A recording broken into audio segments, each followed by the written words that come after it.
If he can explain the blockchain in a group chat, he can figure out how the dishwasher works. If he can track his macros down to the gram, he can track household chores. If he can recite every single Joe Rogan guest from memory, he can read a damn recipe.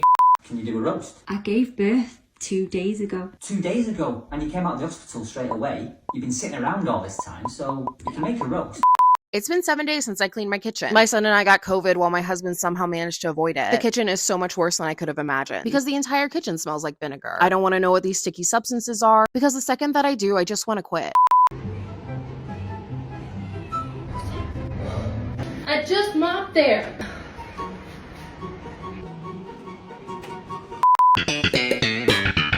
Do you see where I'm going with this? Today we're gonna dive into one of my favorite topics, and by one of my favorite topics, I do mean every time I see someone pulling this shit, I consider making bomb threats. Actually, I'm not really good at introducing YouTube videos. Can you just do it? No, babe, no, come on, babe. You know I always mess it up. You're just so much better at it than I am. Remember the last time I introed a video? Do you want that to happen again? Fine, I'll do it, but it's gonna be bad and you're gonna be mad at me. Weaponized incompetence.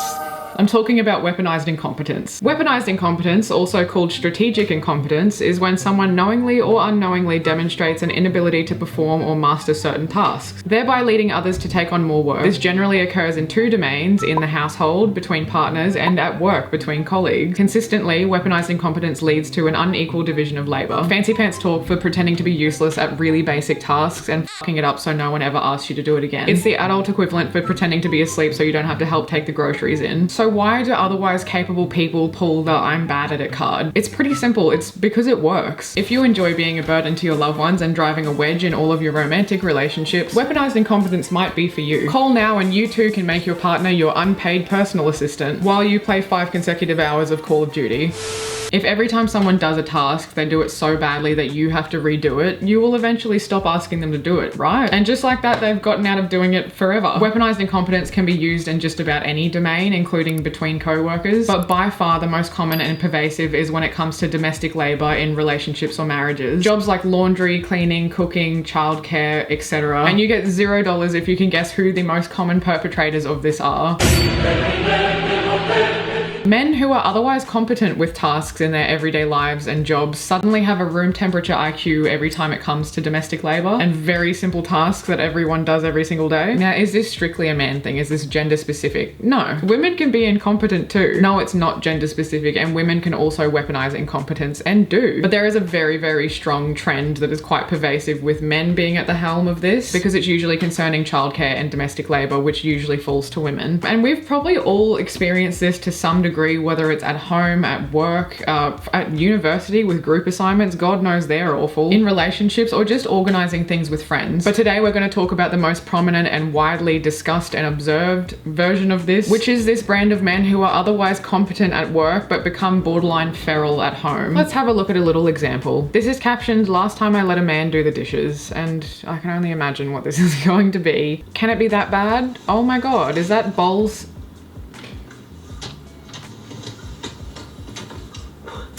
Oh my God. Oh my God. Oh my God. Come on. So yeah, So yeah, it turns out it can be that bad. Silly me. I refuse to believe someone is this stupid. What did he think was going to happen when you stack bowls and plates on top of each other where the water can't get in? How is that supposed to clean the me? This comment says, serve him food with those dishes and make him eat it. He knows that's not what you're supposed to do. That is just the right amount of petty to respond to this with, in my opinion. This comment says, put his Xbox in the dishwasher and say, oops, I didn't know. That is borderline evil and I respect it. Or even better, break up with partners that are fundamentally incompatible with a functional relationship between 2 adults. Google is free. You can put whatever you want into that search bar, including how to do chores that you could definitely figure out just by looking at it on your own. Things like household chores and basic maintenance are not things that you need to be coddled into learning. They are obvious, they are tasks that anyone can figure out without any direction if you really want to. Some classic examples of weaponized incompetence like this are pretending not to know how to load the dishwasher, choosing to clean or cook so poorly that no one ever asks you to do it again, claiming to not know how to do basic chores, doing half-assed work at a job so someone else has to fix it, refusing refusing to learn how to do basic childcare tasks, being an irresponsible parent so that your partner can't trust you with the kids, expecting praise every time you do something that you should be doing anyway, even things like asking a million questions about things that again should be obvious to you or you can figure out on your own. And all this achieves is making the process as difficult as possible for your partner so they don't ask you to do that again. It all just acts as a deterrent so you don't have to pull your weight. Like this example, which is horrifying. It's been 7 days since I cleaned my kitchen. In fact, it's been that long since I stepped foot in it. My son and I got COVID while my husband somehow managed to avoid it. So we isolated on the top floor. The kitchen is so much worse than I could have imagined. I don't even want to look in the sink. A huge part of me knows how bad it's gonna be because the entire kitchen smells like vinegar. That means there's rotting food hidden somewhere. I don't want to know what these sticky substances are. I have to stop there. How does an adult allow their kitchen to get like this? I'm not talking about the woman because her and the kid were sick. The husband. Look at this. This is fucking disgusting. This kind of goes beyond being useless. Like you are a disgusting human being if this is how you're happy to live. Knowing your wife and kid are sick and you should be pulling more than your weight at that point in time. Like even just putting things like that drink in the bin. What are you doing? What is this? How much is your wife cleaning up after you all the time if this is what happens after 2 days? Because the second that I do, I just want to quit. I throw away this cup because there is no saving it. And a huge Was that part a of me wants- what I throw on away God's this green cup earth is because that? There's no saving it. And a huge part of me wants to feel shame over how the kitchen looks. The entire bottom of the sink is filled with old food. Every time Oh my god. Oh my god. I think I've seen the worst of it. I'm proven wrong. This is a smoothie that I made before I got COVID. No. I can't believe how disgusting things are. And I don't know how I'm gonna get rid of the smell. Oh But my I refuse God. to tear myself down over the state of this kitchen. The thing is, why would she tear herself down over the state of the kitchen when it's the husband that is at fault for this? Most days I was too exhausted to get out of bed. And when I could force myself off of it, it was to take care of my sick little one. When some of my symptoms started to get better, I was working every day. I also did the laundry and cleaned That is the entire top floor. Acknowledging what I was. So she's a working parent on top of all of this. What is the husband doing? I'm assuming his excuse may be that he works, but if she is also working and doing all the childcare and doing all of the cleaning, what is he doing? The smell alone told me how bad it was before I even started. That is... But at the same time, I can also recognize I did the best that I could this week. The fact that the angle of this is about what she could have done better and like her feeling bad is insane and speaks to the quality of their relationship. Now, we shouldn't draw conclusions about someone's life based off a 1-minute video on TikTok because who knows, maybe this husband suddenly in a freak accident lost his sense of sight and smell and forgot absolutely everything he's ever known about being a functional adult and a decent partner and a decent father. It could have happened. Or maybe he's just a bit of a cunt. The simplest explanation is often the correct one, so I'll leave you with that. I don't think there's any reasonable excuse for allowing a small civilization to emerge in this cup or potentially breeding COVID 2.0 in the sink. But the fact that she feels any blame for this while the adult husband doesn't care at all and handcrafted this whole situation really does illustrate the entire problem. When you've been sick for 2 days and forgot your husband and kids don't know how to clean up after themselves. Again, 2 days, this is disgusting for 2 days. I don't care if kids are involved, there's no excuse for this. Oh, you helping mommy? I just mopped there. He just disgusts me to my core. While she's cleaning up all of the mess that him and the kids made, he's walking through, not helping at all, and then walking over where she's just mopped. There's like, I don't know, you could not pay me to be in a relationship like this. This to me reads as some form of self-sabotage or self-harm. It makes no sense. I'm not sure what her angle with this is.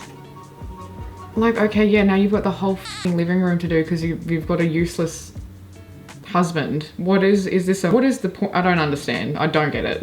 And mind you, these same people do not show this level of uselessness at work, in front of their boss, in front of their colleagues, in front of their friends. They don't demonstrate this lack of care with their hobbies or with things that interest them or any other aspect of their life. It's specifically when it comes to domestic labor, more often than not. And if your partner does display that level of incompetence everywhere in their life, dump them. What are you doing? You are dating a loser. Fix that. And as a shock to absolutely no one, it is these same guys that throw absolute fits about their wives and girlfriends no longer being attracted to them because they look at them as another child in the house. No one wants to fuck that. It is these same people that wonder why women ran from marriage in droves the second they were legally and financially able to. Why the divorce rate is so high. Why the birth rate is so low. Why the happiest demographic of women are single and childless. And all the while, all of the competent and useful men who show up for their partners can keep a woman just fine. They're doing just fine. Must be a coincidence. You are not helping your wife with the chores. You are just doing the absolute bare minimum of maintaining a house and your own life. You're not babysitting your kids. You're just doing, again, the bare minimum required of a parent. And even that's too much a lot of the time. Now, this video is not necessarily to comment on traditional gender roles, although that is kind of wrapped up in this entire issue. You can absolutely choose to live by traditional gender roles and still not have this become an issue. Circling back to my previous comment about competent and useful men generally not having this problem. If you're pulling your weight, regardless of what that looks like in your relationship, and the emotional labor and domestic and financial split in the relationship generally feels fair to both parties, then this doesn't tend to become an issue that grates on the relationship and eventually destroys it. But even that is apparently too difficult of a concept for some people. And before you start having outbursts in the comments like, well, men have to change tires and mow the lawn and we've got to fix the roof or whatever how often do you have to do that? How often do you have to change a tire? How often do you have to fix the roof? At what frequency do you have to do that? And now how often do women have to do the laundry, keep the house clean, look after kids, wash the dishes, do the groceries, cook every single meal, plan all the meals, pick up after everyone, do school drop-offs and pickups, be on call 24/7 as a live-in psychologist, doctor, nurse, administration assistant, financial planner, nanny. Not to mention you can hire someone to mow the lawn, you can hire someone to change your oil, but you would have to hire a team of people to be on call 24/7 to match the amount of unpaid labor that women do and have traditionally done in the house, especially mothers. You can't outsource emotional labor to Jim's mowing. Believe me, I have checked. Hiring someone to do all of the unpaid work that women do, by the way, would cost you around 255,000 Australian dollars every single year. Do you have that amount of money? I don't think you do. And that estimate is still very conservative because it's only based on the top 10 most time-consuming tasks listed by 6,000 mothers surveyed, and that still doesn't account for the fact that mothers are on call 24 hours a day, 7 days a week. This is based on an 8-hour workday, which is not a luxury that any woman has. Mothers famously can't knock off after 8 hours. How much did your last car service cost? How much did you pay for someone to mow your lawn? Fucking not that. Not $255,000 a year. And it's not because men work more and are the breadwinners and that's why this is happening. That's why there's this unequal division. It's not that at all. Because even when women earn more and women are the breadwinners, they still do more of the domestic labor. This problem still stands. In marriages where women are the sole or primary breadwinners, they still spend more time on caregiving and housework compared to their husbands. Specifically, women in these marriages spend around 9.4 hours per week on caregiving and 7.3 hours on housework, while their husbands spend 4.4 and 1.4 hours respectively. So that is a huge difference, even when women are the breadwinners. So don't give me that shit. And this is from the 19th News. Even as the number of female breadwinners has tripled over the past 50 years, women who earn more than their husbands continue to do more childcare and housework. But honestly, we don't have the time or blood pressure medication to fully unpack that problem today. And again, I will remind you, healthy, competent, and emotionally stable men all over the world do not have this problem. Strike this balance just fine. And they are the ones watching this and not taking this personally because it's not about them. So if you're getting riled up by watching this, I invite you to reflect. And sometimes if women are really lucky, they will give birth to one baby and still end up with 2. Hey. What? Okay. Yeah, dude. What a... Yeah, that face exactly. What a useless man. She appears to be cooking or cleaning or doing something. She's heavily pregnant. The baby that I'm assuming is with the father has just shit itself and he's still calling out to her to come and fix it. Are you f***ing dumb? Like, are you f***ed in the head? What is going on? And this is just one of many reasons why the birth rate is plummeting faster than the stock market after Trump's tariffs. And one of the most common complaints you hear from women is men weaponizing incompetence around managerial labor, constantly expecting their wives or girlfriends to hold their hand through, again, really basic household chores or duties, just general life admin, and having to oversee absolutely everything from start to finish, lest the man f everything up for some reason. So even if their husbands or boyfriends are technically doing the chore, it doesn't take any actual work off the woman to have to be constantly helicoptering their husband through very, very basic, simple tasks. And again, these men can be in managerial careers themselves. They'll manage a 12-person team with quarterly KPIs but can't figure out how to wipe a bench, and they expect you to believe that. This is the gender that constantly claims to be natural born leaders but can't lead their way through a grocery store, needs their girlfriend to tell them how to clean a microwave. Give me a fucking break. When I have to send my husband to the store. Oh no, you're not. No, we're not printing out pictures for grown fucking adult men. That's not what we're doing. Sorry, I can't really see this. Is that a picture of a fucking mango or an avocado? Does he not know what a fucking avocado is? What? And a full map of where everything goes. This is pitiful. This is not it, girl. Stand up. This is so fucking embarrassing. If you need to be coddled like this and treated like a 5-year-old as a grown adult man, you should be ashamed of yourself. You should genuinely be so embarrassed of your entire existence. How do you have friends if this is how you function? Check yourself into a fucking daycare and be done with it. I think sometimes about my friend who divorced her husband, or told him that she was going to divorce him the same day as his mom's birthday, because she was the one who cleaned the house, spent all day cooking a really fancy meal because it was like a milestone birthday and the mother-in-law had a really rough year, and bought her gifts. Immediately, not her mother, doing this for his mother. So let's see, and a divorce, do tell. The only thing she asked him to do, she texted him a couple times to pick up flowers. She told him like a week out, and then told him the day before, and then reminded him day of, please pick up flowers on your way home. He shows up at the door, walks in, no flowers. Shocking. And she's like, hi, where are the flowers? And he's like, I didn't get them. And she goes, okay, you need to turn around, keep your shoes on, turn around, go back out, pick up some flowers. They live down the street from a grocery store. Oh, that's even worse. It's not even her mother. This is your mother. She's asked you to do one thing for your mother. Prepped everything. She's organized everything else. She's cooked all day. Like, what are you... Come on. And you live just down the road from the grocery store? He pitches a fit. He's like, I just got off work. Do you have any idea what kind of day I've had? It's been long. It's been hard. No day is so long and hard at work that you can't stop in and get some flowers for the woman who birthed you when you live just down the road from the grocery store. If you lived ages away, I would start to understand that, but they don't. And then you can come back, kick your shoes off, and relax. Like, I'll make you a drink. It'll be fine. He comes back with 2 bags of all-purpose flour. Now, she had texted him FLOWERS, so he knew. It's not like this was some... So he's done this, and he's done this on purpose. This is way worse. This is beyond weaponized incompetence. He just was being an asshole. Yeah. So she took the flowers, the bags of all-purpose flour, and they were like the big ones, put them dead center on the table, and just left them there. And he's like, what are you doing? And she said, well, you know, we need a centerpiece, and these are flowers, so it'll have to do. I respect the commitment to the pettiness, considering he's committed to the pettiness. So because she's not taking the bait, he's pissed. He's so grouchy. She just goes and makes him an old fashioned. What a He's like, dick. You just sit back, honey, I got this. So then, of course, his mother shows up and he's putting on a show, acting like he had anything to do with all the good scents coming from the kitchen, and oh, the house looks great. Mother-in-law walks in and is like, what's this about? Why are there 2 sacks of flour on the dining table? So my friend just looks her dead in the eye and she goes, well, I told your son to please pick up some flowers. I reminded him about a week ago and yesterday and today, and then he walked in without them, and I said, honey, can you please go and get the flowers? He immediately is just a dick. Like, this is just a dick move, and again, it's for his mother. Why is he being so snarky and petty and an asshole about something she's doing for his mother, and she's done all of the work and he just had to do one thing? And he came back with these because he was mad at me. And she's saying all this with a smile on her face, pouring a glass of wine for her mother-in-law. Her mother-in-law looks at her son and goes, you did what? Because that's the kind of shit that his dad used to do to her.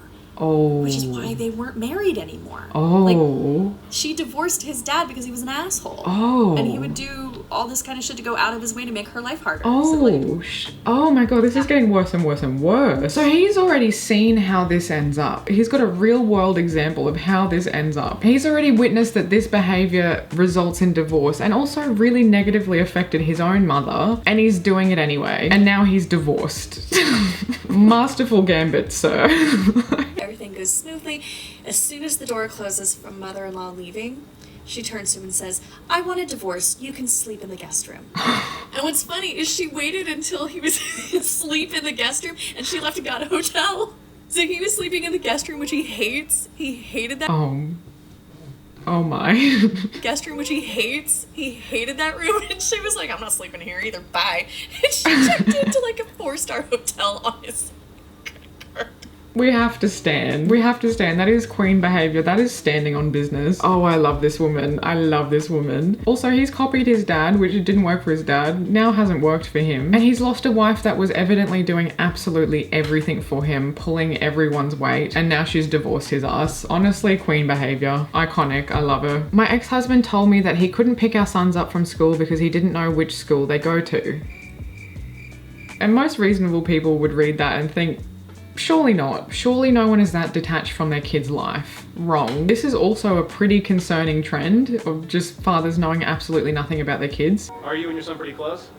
Yeah, I think so, yeah. Yeah? And would you consider yourself a pretty involved parent? Yeah. What is your son's birthday? No, that's a good one. That's a really good one, because I don't know. You really don't know his birthday? Father of the year. That one I'll give a pass. I would probably know my kids' birthdays. I think that's important to know, but I don't really know like my family members' birthdays. I'm not a big birthday rememberer, so I can't pass judgment there. What is your daughter's favorite subject in school? Social study. Is that true? No. What grade is your daughter going into? 9th grade. What's the name? Okay, that one you should know. That one you should know definitely what grade your daughter's in. What's the name of your daughter's school? Gotta know that one. Ash Creek Elementary School. You gotta know the name of your daughter's school. That is sad. River Creek? No. Something Creek. No. I think he just wants to go to the creek. What color are your daughter's eyes? Please know this one. Brown. All right, let's look. That is incorrect. They're blue. I have a brown-eyed daughter, though. You definitely gotta know that one. You definitely gotta know that one. You don't know what color f***ing eyes your kids have? Where are you? What is your daughter's birthday? May 17th. Oh, no, it's the 14th, and Like as a parent, you should, depending on how many kids you have, I don't know, but you should probably know your kids' birthdays. Can you name your daughter's teacher? Mrs. Jones. Nope. Mrs. Moore. It's not Moore? No. Who was my elementary school teacher? Okay, so at least he's remembered someone's school teacher. Can you name their teachers? Of course I cannot. What are your daughter's birthdays? Why do you do this to me? What about her? I give up. Any guesses? Yesterday. Oh yeah, yesterday! Okay, that's bad. That's bad. That's really bad. That's a level of disinterested in your child's life that I don't think I can excuse with having a bad memory for birthdays. Can you name the best friend of each of your daughters? Mari Carmen Rojas, Jimena Lopez, Adamari Lopez, Cristina Cornejo. And that is my whole point. That's my whole point. I don't need to see anymore. Give us the name of their doctor. Fadi Torres. Okay. Can you give us the name of their dentist? Games Dentalman. Concerning putting this much information about your children on the internet, I will say that. But like, of course the mother's gonna know all of this because she's involved in her kids' lives. I don't love drawing immediate conclusions about their entire life based off an interview on the street, but it does speak volumes that this is such a common thing and it's just accepted as normal. Does your son have any allergies? You gotta know this one. You do. Penicillin. Oh, that's a big one. You gotta know that at least. Medically, you do need to know that because in an emergency, like you have to know if your kid is allergic to penicillin. That's such a bare minimum, it's not even funny. What are your daughter's middle names? We got Giovanna Louise Wilson. We got Evelina Louise Wilson and Giovanna. Is he mixing up their first names? Never mind the middle name, which is also wrong. This got the first names. Like this, it's funny, but it's like really sad. So that's about all I can stomach for one day, really. Drop your best or worst stories of weaponized incompetence that you've witnessed or you've been a part of, or maybe that you've done and hopefully learned from. In the comments below, I'll be reading and replying to a bunch of them. Remember, if he can calculate his crypto losses from 2018, he can figure out how a vacuum cleaner works.